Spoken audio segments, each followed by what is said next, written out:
You are now listening to Sir Inks, the Experience Podcast, where we talk about anything and everything kink. Now, this podcast is only catered to those that are 18 and above and may not be suitable for work, or as we like to say, NSF.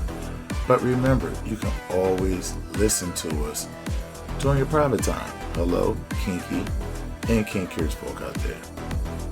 My name is Sir Ink.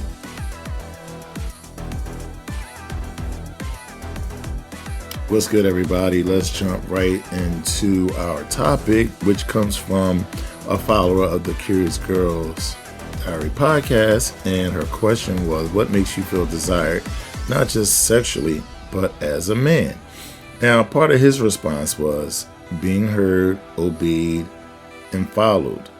And so she wanted to hear my thoughts on that. And of course, what makes you feel desired, not just sexually as a man, is specific to each man. We all know that part. However, there are some core basic tenets, I think, that resonate with all men. And everything he said, being heard, obeyed, and followed. And to put in context these three are not necessarily exclusive, right?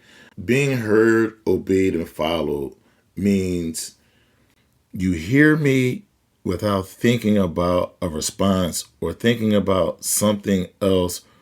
Like, you hear what I'm saying, but you're interpreting it in a way that goes outside of how I'm explaining to you or he's explaining it to you, right?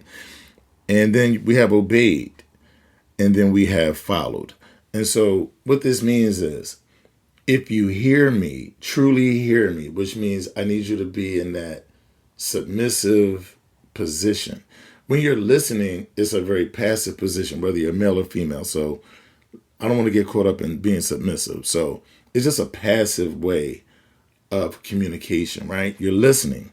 And when I listen to you, when I hear you, I'm just taking in what you're saying. And when you take in what a person's saying and don't overthink it or think something different than what they're saying, it's easier for you to follow that person, and it's easier for you to obey them. Now, this comes with trust. When you trust someone and you listen to them and you hear them without interjecting your own thoughts into it, it's easier for you to just do what is asked of you or follow a direction that a man wants you to go in. Now, we all understand you have to have a solid man in your life for you to want to follow him and obey him. And you must respect a man to truly listen, to really hear him out without judgment.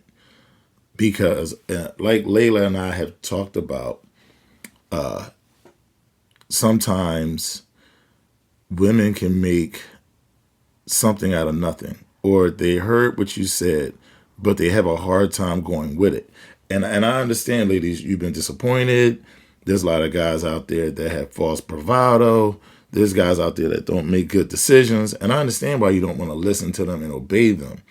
But if you truly trust your partner, if you really trust your man, and you see that he has the level of success in his life and that he makes better good choices than bad choices, then it's easier for you to obey and follow that man.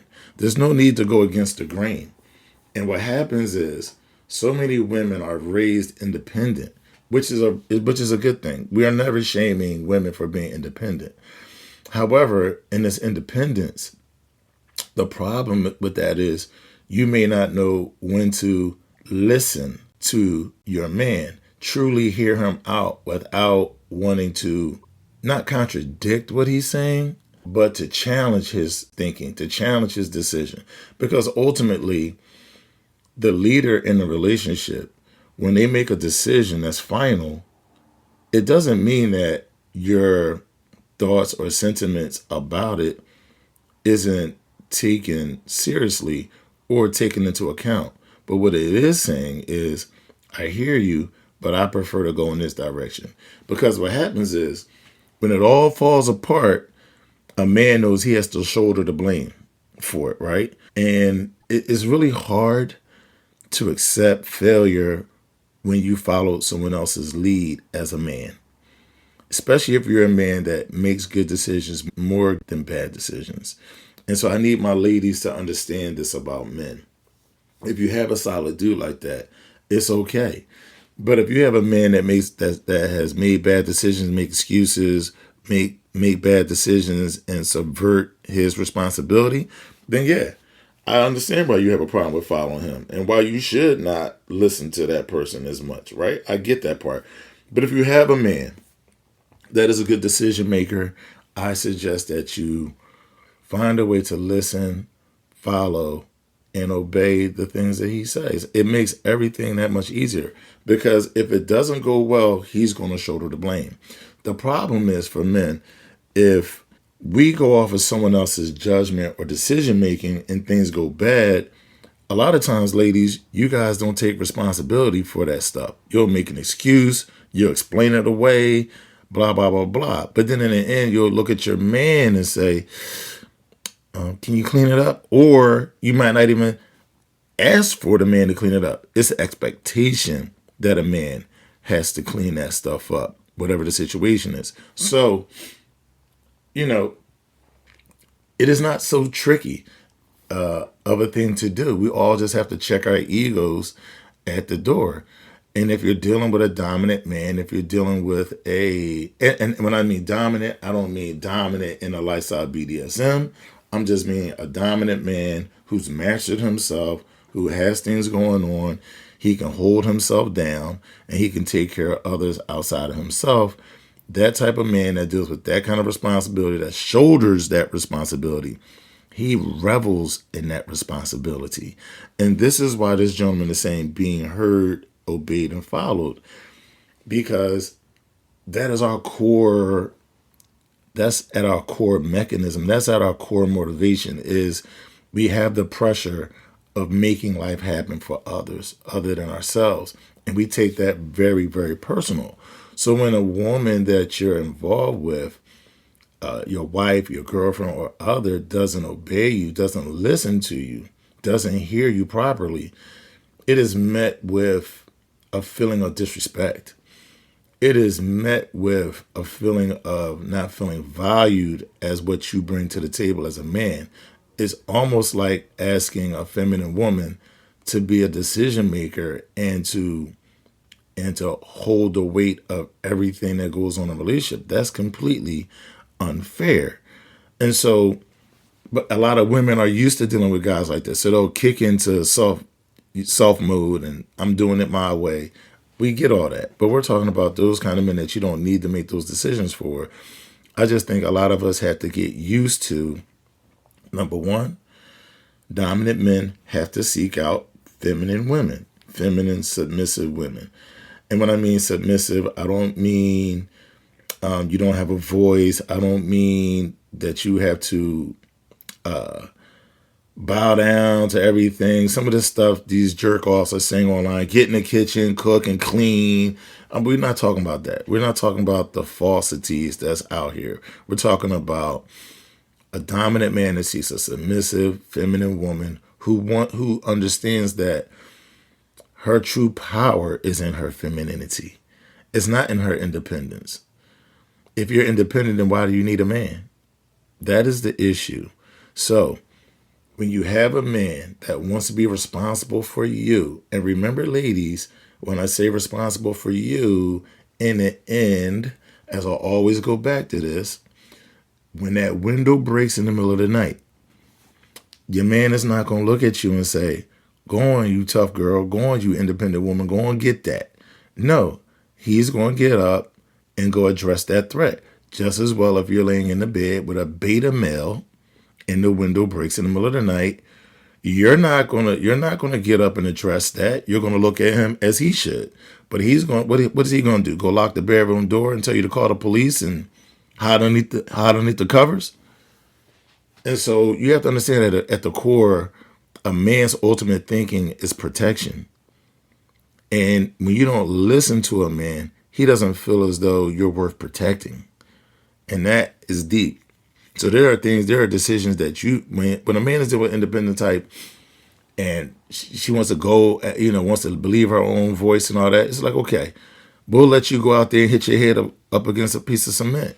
We'll let you go bust your head open. We'll let you go play in traffic, right? But when a man is feeling heard, he wants to protect you. He absolutely wants to protect you. And protection isn't necessarily a person jumping through the window. Protection can be when you're out. Make sure you have some mace in your pocketbook. Make sure you park in well-lit places. Make sure that you watch your drink. Make sure that you do this, you do that. Or, don't take your credit card with you to the mall, because you know how you can be.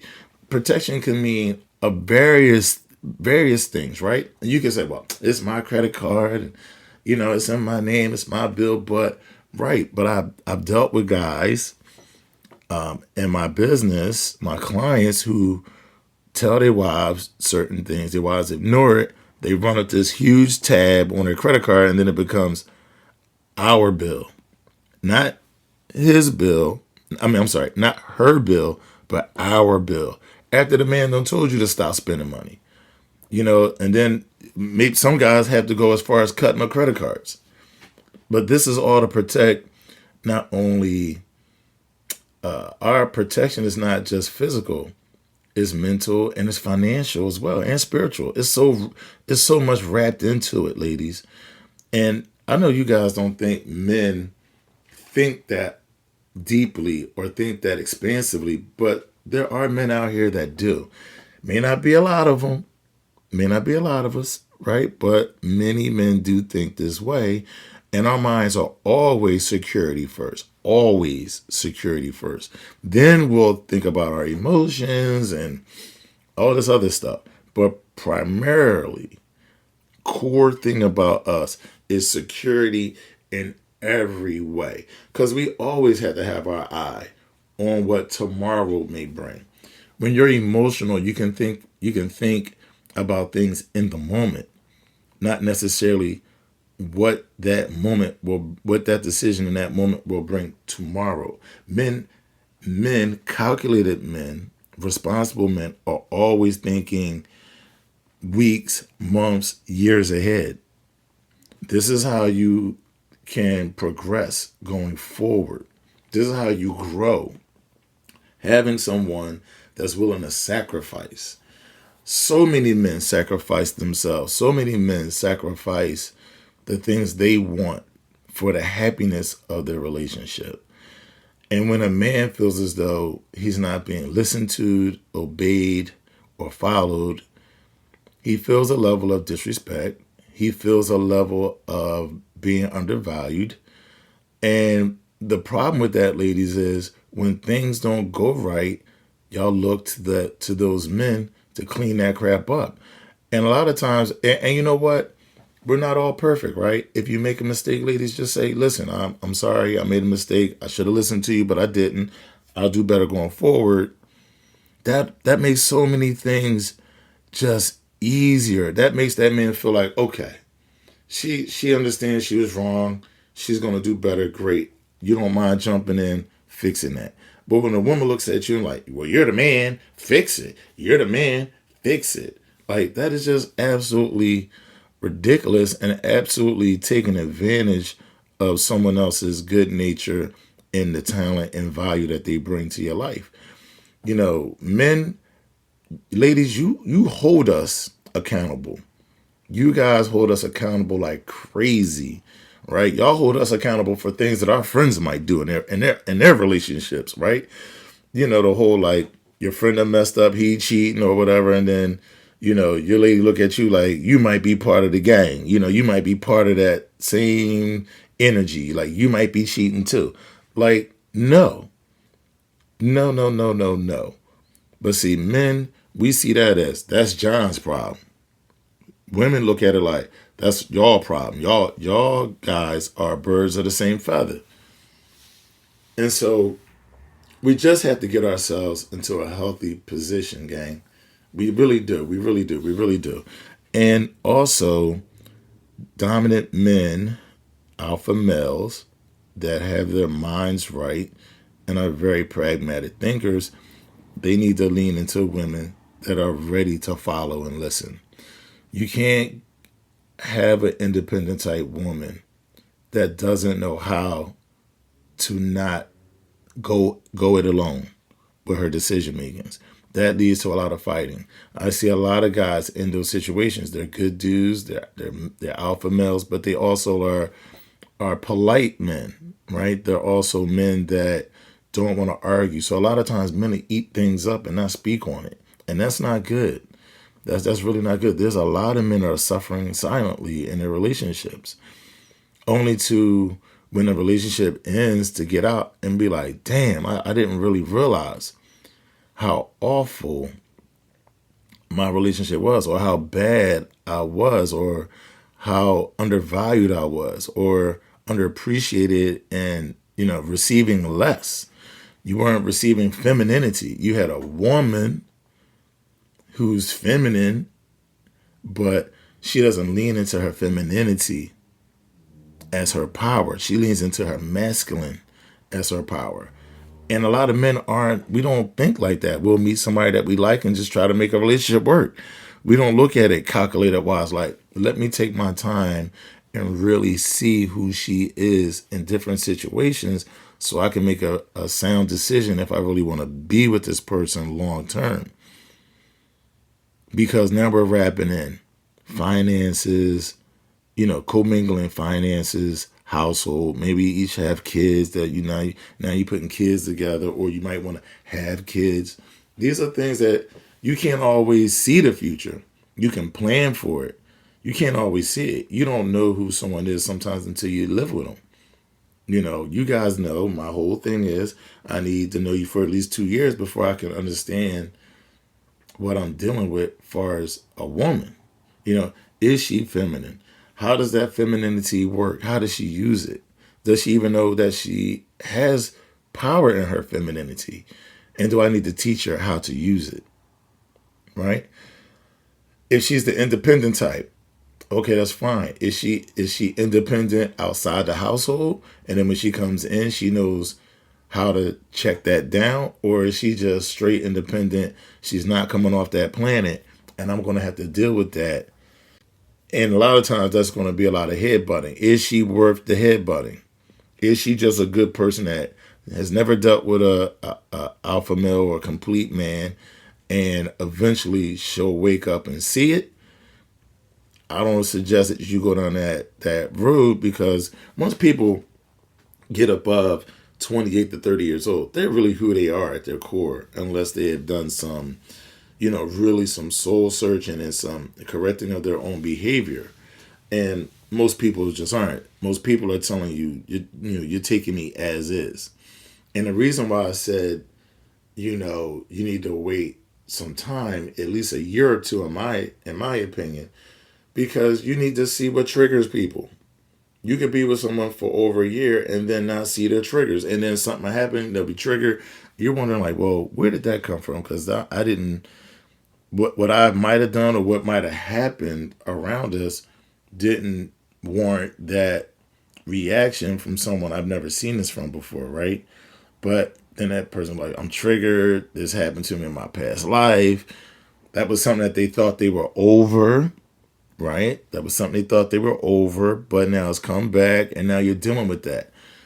So, it's a patient relationship. Should be a patient game, in my opinion. So many people are rushing into things. I think they're rushing in it to not be lonely, and that's okay, but that's not a reason to be with someone, because you don't want to be lonely. See, when you are battling not wanting to be lonely, you'll meet somebody who says, I'm looking for a partner that could be this, be that, and you'll try to change yourself to be with that person because you like that person, or you just don't want to be lonely. So you change yourself to be with that person, get them in a position where they're into you in a romantic way, in an emotional way, and you basically entrap them. Basically, it's entrapment, in my opinion. And then you're like, okay, now that I know he's here, we're living together, or he's in love with me, and I know I've seen that he's willing to take a little less of what he really was expecting. Now you really let your hair down and turn into be a whole different type of woman. And that's bad. And that's bad. But there are a lot of guys that are in these situations that will just eat up the change in that person and will take less, because at the core, men are taught to suffer in silence and try to make changes as they go. Try to get this person to get on your page, and that is a very hard thing to do. I don't recommend it. As you guys know, I will blow a relationship up if I'm dealing with some nonsense like that. One thing we can't do is a woman not listen to me. I don't speak often on a lot of things. So when I do talk, I want to be heard. And I don't need her telling me her opinion about what I'm saying while I'm saying it. Do not interrupt me. Let me explain myself.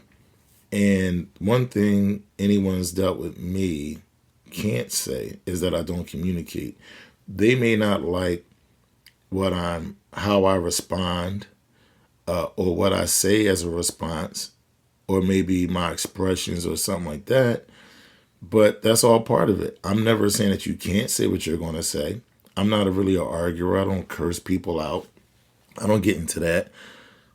You have the freedom to say what you want to me, but you don't have the freedom. You don't have the privilege of me responding to a way that is acceptable to you. You just have to accept the response you get. And I'm not saying things out of malintent. I'm saying things that I feel, things that I think. And I'm not saying that I can't be corrected, or that my judgment or my response isn't off. But what I'm saying is, allow me to have that space. That is being heard. Allow me to be heard without you thinking, well, I was taking it like this. When I clearly stated in black and white, this is how I'm seeing it. You're like, well, I take it like this. Well, it doesn't matter the way you take it. You asked me a question. I gave you my response. You took it the way you took it. That's fine. But that doesn't mean the way I said it and the way I meant it is different.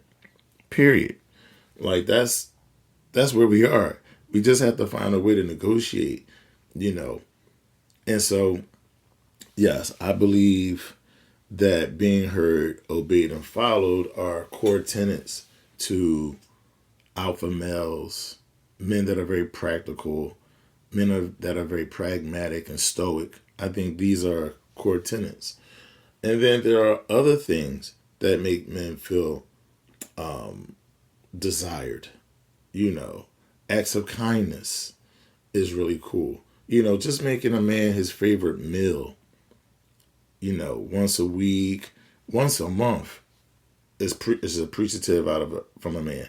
I remember I have a friend, and I was telling him for years, like, man, a lot of stuff you're dealing with in your relationship is really kind of nonsensical. Like, there are so many women looking for a man like you that will do anything for you, that would be the kind of woman that would be a good partner for you long term. And I'm never telling people to break up with their wives, break up with their girlfriends, or divorce their wives. I'm never encouraging that. I can only say to them what I say. And it wasn't until the pandemic, when a lot of the conversations are coming out online, that guys are like, wow, I'm not alone. Like, I'm not the only person going through these issues in relationships, feeling undervalued, absolutely being undervalued. And I remember this guy, he drives trucks, my friend. He drives trucks, and he comes home after doing a 14-hour shift. And when he walks in the door, his wife is saying, take out the trash. Not saying, hello, how are you? Have you eaten? It's straight up, take the trash out. When they have two other males living in the house, kids, teenagers, but she's on him about taking the trash out. His wife won't make him his favorite meal, not once a month. She hardly ever says, I love you. She never does anything for just him. They go on family vacations 2-3 times a year. They're in a beautiful house, 3,000 square feet. The kids can walk to school. They live in a very protected suburb. I mean, life is really good. He's taking care of not only the 3 children that they have together, his mother-in-law lives with them, and he's helped take care of both her nephews.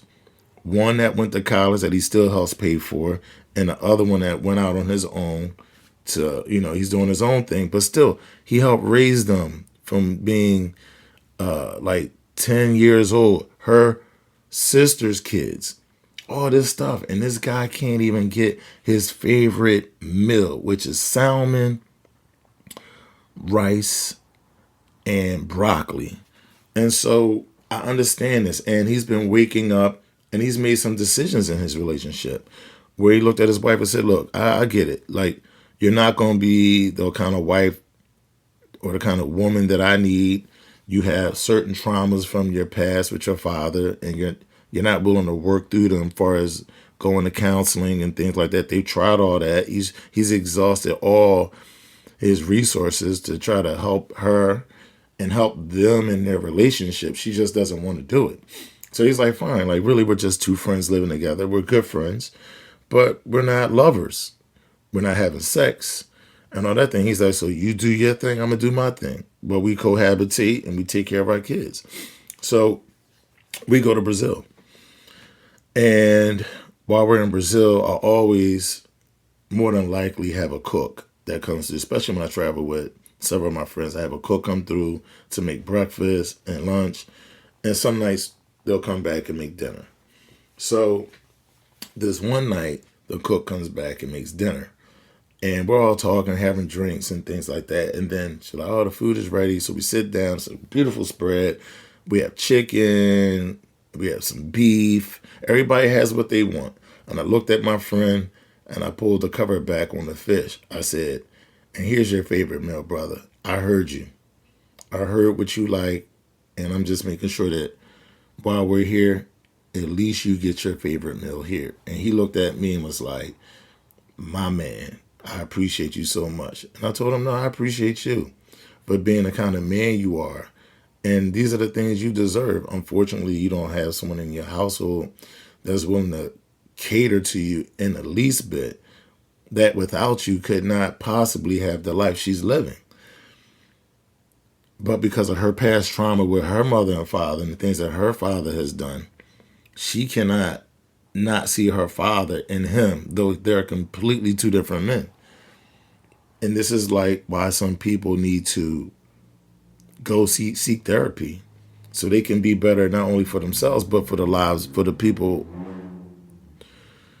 Not only be good for themselves, but also be good to the others in their lives. Not only their spouses, but their children.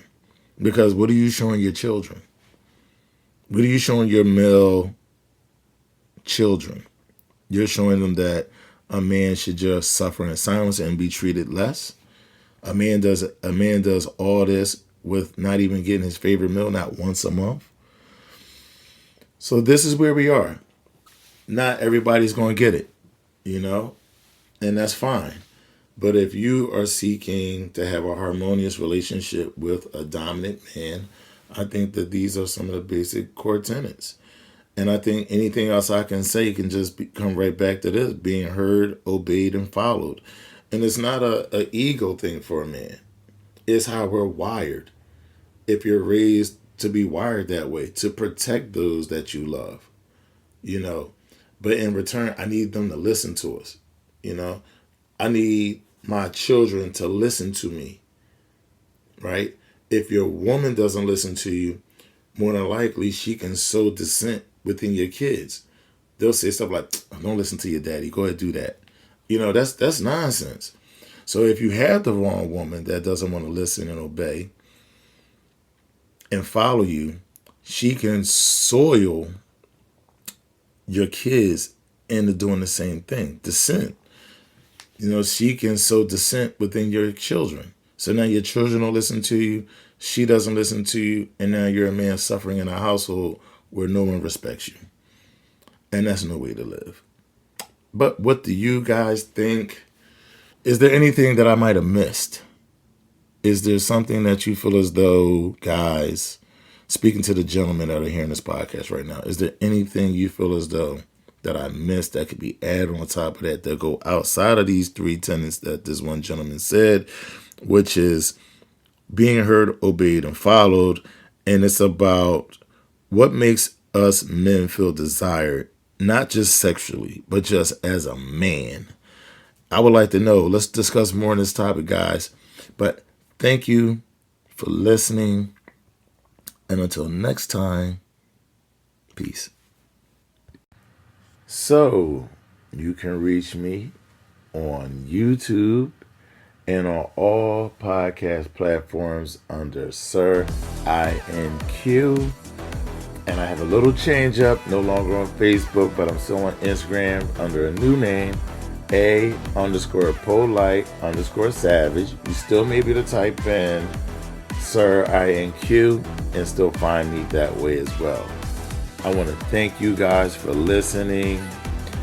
Please hit me with your feedback, your comments. And until next time, peace.